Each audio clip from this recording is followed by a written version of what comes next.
markii aan gabadhayda ku xiray armaajada gudaheeda weli si farxad leh ayay u qoslaysay iyadoo u malaynaysay inuu ciyaar yahay yaa qiyaasi karay in xiritaankaas uu socon doono 2 eber sano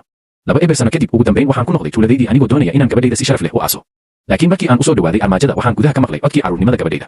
aabe ugu dambeyn waad i heshay maxay ku qaadatay waqti dheer 2 eber sano ka hor waxaan gabadhayda ku xiray armaajada kadibna waxaan tuulada kaga tagnay aniga xaaskayga iyo wiilkayga hadda wiilkaygii wuxuu ku dhawaa inuu guursado si aan nasiib wanaagsan u helno aniga iyo xaaskayga waxaan u tagnay nin faaliya mustaqbalka si uu noogu doorto maalin wanaagsan oo arooska lagu qabto laakiin markii uu eegay calaamadaha wejigiisa aad ayuu isu bedelay wax sax ah ma jiraan ma jirtaa ilmo kale oo kaa maqan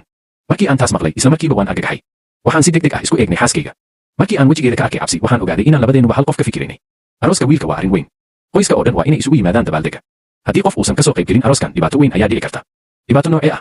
waxaa fiican inaadan weydiin xitaa haddii aan kuu sheego malaha ma rumaysan doontid laakiin haddii dabaaldegan si sax ah loo qaban waayo waxaa laga yaabaa inaan halkii aroos ka qaban lahayn aas waxaan markiiba weydiiyey hal su'aal ii jawaab ma leedahay gabar kale isla markiiba waan madax ruxay markaa waa taas sida aan xisaabtayda ku arkay weli bannaanka ayay joogtaa gabadhaadu si aad ah ayay u doonaysaa inay guriga ku soo noqoto gabadhaas runtii ma aha hadalladii macalinka ayaa gebi ahaanba igu reebay jahwareer gabadhaydu waxay dhimatay 2 eber sano ka hor sidee ayay mar kale ugu doonan kartaa inay guriga ku soo noqoto sideese ay qof aan caadi ahayn u noqon kartaa tan iyo waqtiyadii hore dadka dhintay waa la aasaa kuwa noolna guriga ayay ku laabtaan si aroos si wanaagsan loogu dabaaldego qalad yar xitaa ma jiri karo marka hore guriga taga marka qoyska oo dhan isu yimaado markaas ii soo noqda si aan u doorano maalinta arooska markii aan aragnay sida uu macalinku ugu adkaa arrintan wax kale oo aan samayn karno ma jirin aan ka ahayn inaan si degdeg ah uga tagno meesha markii aan guriga nimid wejiga xaaskayga waxaa ka muuqatay walwal badan waxay si tabar daran ii eegtay maxaan samayn doonaa waxaan ka guurnay meeshaas 2 eber sano ka hor riyoodii muddo dheer ayay dhimatay ma ogolaan karno in arrintan ay burburiso arooska wiilkeena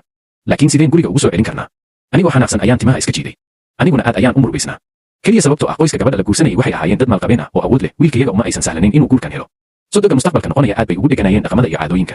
marar badan ayay nagu adkeeyeen inaan la tashano nin faaliya si uu u xisaabiyo maalin nasiib leh oo arooska lagu qabto laakiin hadda arrintii oo dhan waxay ku istaagtay gabadheenna darteed waxaan ku qasbanaa inaan xal helo magaca gabadheenna wuxuu ahaa jen xiyodi haddii xiyodi weli noolaan lahayd sanadkan waxay jiri lahayd 3 sano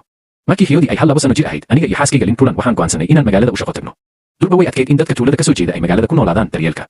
2 carruur ah oo nala socda waxay noqon lahayd culays aad uga sii weyn haddii aynan xiyodi nala qaadan wiilka oo keliya ayaan ka haysan karnaa laakiin waalidkay muddo hore ayay dhinteen haddii aan halkan keligeed kaga tagno yaa daryeelaya uma baahna qof daryeela guriga ayaan ku xili doonaa iyaduna nafteeda hala tacaasho mustaqbalka waxaan iska dhigi doonaa sidii aysan weligeed u dhalan hadallada xaaskayga ayaa gebi ahaanba iga nixiyey laakiin iyadu waxay u hadlaysay sidii inay arrin caadi ah tahay maxaa la yaab leh imise gabdhood oo tuulada jooga ayaa waalidkood iska tuura marka ay dhashaan xitaa haddii ay dhowr sano kale noolaato ugu dambeyn qof kale ayaa laga iibin lahaa durba wax badan ayaan samaynay annagoo xiyodi korinay ilaa ay hal 2 sano jirsatay hadallo badan bas go'aankayga waan gaaray marka samee sida aan kuu sheegayo beri waxaan ku tusi doonaa waxa aad samayn doonto maalinta xigta waxaan sii wadnay sidii caadiga ahayd annagoo alaabteennii xiranayna xiyodi iyo walaalkeed yar si farxad leh ayay u ordayeen iyagoo mar walba boorsooyinka ku ridaya alaabtooda ciyaarta waqtigii gaariga iman lahaa aad ayuu u soo dhawaaday lin tulan ayaa indhaheeda igu siisay calaamad waan fahmay waxa ay ula jeedo si kastaba ha ahaatee ugu dambeyn waxaan u dhaqaaqay dhinaca gabadhayda aabe waan ka daalay alaab xirxirida maanta waqti ayaan haystaa waana dhif inaan kula ciyaaro aan ciyaarno qariib weli ma doonayo inaan ciyaaro alaabtayda weli ma dhamaystirin xirxirkeeda